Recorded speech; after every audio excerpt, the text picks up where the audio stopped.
آج کی ویڈیو میں آپ کو انٹارکٹیکا کے بارے میں وہ راز بتاؤں گا جو آپ پہلے نہیں جانتے ہوں گے۔ میرا نام ہے سیف رحمان اور آپ دیکھ رہے ہیں info by safe.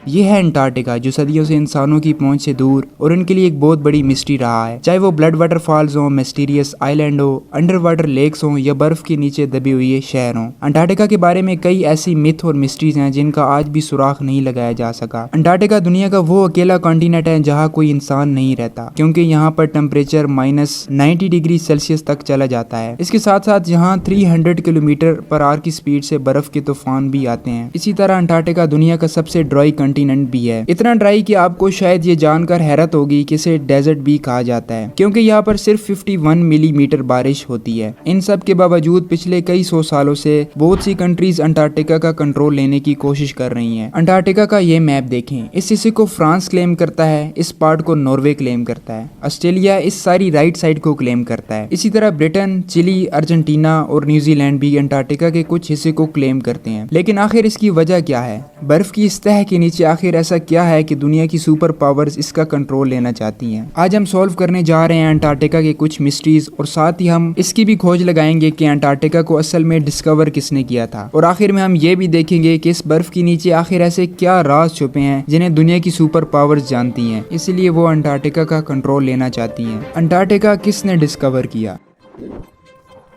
Depends on who you are asking. Britishers کہتے ہیں کہ انٹارکٹیکا انہوں نے ڈسکور کیا تھا، جبکہ رشینز کہتے ہیں کہ سب سے پہلے انہوں نے یہاں قدم رکھا تھا۔ لیکن انٹارکٹیکا کا ذکر آج سے کئی ہزار سال پہلے گریک فلسفر ایرسٹوٹل نے کیا تھا، جب اس نے کہا تھا کہ زمین گول ہے اور نارتھ اور ساؤتھ پول ایک دوسرے کے میرر امیجز ہیں۔ 2021 میں Royal society of New Zealand کی ایک اسٹڈیز پبلش ہوئی جس میں یہ کہا گیا تھا کہ اتر آسٹریلیا کے پاس پولینیشین آئیلینڈ پر رہنے والے ماوری لوگ شاید پہلے انسان تھے جو 7ویں صدی میں انٹارکٹیکا پہنچے تھے، کیونکہ ان کی پرانی کہانیوں میں ایک ایسے برفیلے کانٹیننٹ کا ذکر ملتا ہے جو زمین کی سدرن سائڈ پر ہیں۔ خیر، ریکارڈڈ ہسٹری میں برٹش آفیسر جیمز کوک وہ پہلا جو انٹارکٹک سرکل کراس کر کے ادھر انٹارکٹیکا کے پاس پہنچا، لیکن وہ بھی انٹارکٹیکا سے 130 کلومیٹر دور ہی تھا کہ اس نے اپنی شپ واپس موڑ لی، کیونکہ اسے انٹارکٹیکا تو نظر نہیں آیا مگر پانی میں تیرتے ہوئے آئس برگ ضرور نظر آئے، اور سمندر کی تیور ایسے تھے کہ شپ کو آگے لے جانا بہت خطرناک تھا۔ اسی لیے جیمز کوک نے کہا تھا کہ اس سدرن کانٹیننٹ تک پہنچنا اتنا خطرناک ہے کہ شاید ہی کبھی کوئی انسان یہاں تک آئے۔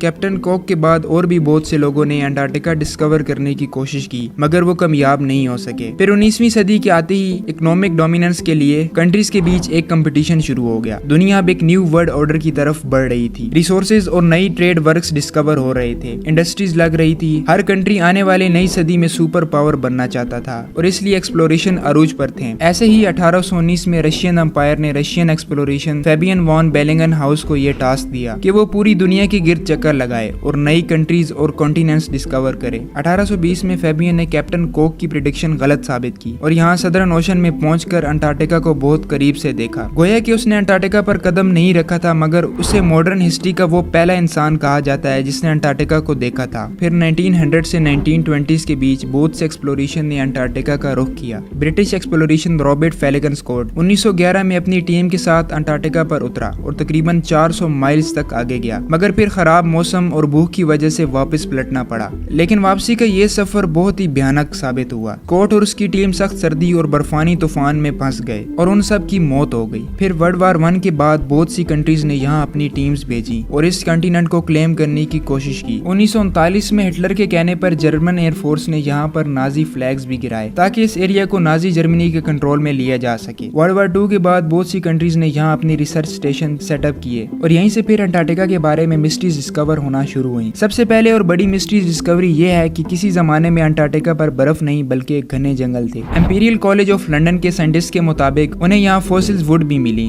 جس سے پتہ چلتا ہے کہ قریباً 90 ملین ایئرز پہلے انٹارکٹیکا ایک گرم کانٹیننٹ تھا، یہاں پر گھنے جنگل ہوتے تھے۔ اس کے علاوہ انہیں یہاں کچھ ایسے انسیکٹس اور فوسل بھی ملے جو صرف گرم علاقوں میں ہوتے ہیں۔ انٹارکٹیکا کے بارے میں دوسری بڑی اور مسٹیریس ڈسکوری یہ کہ اس 3 کلومیٹر کی برف کے نیچے 400 لیکس ہیں جن کا اپنا ہی ایکو سسٹم ہے۔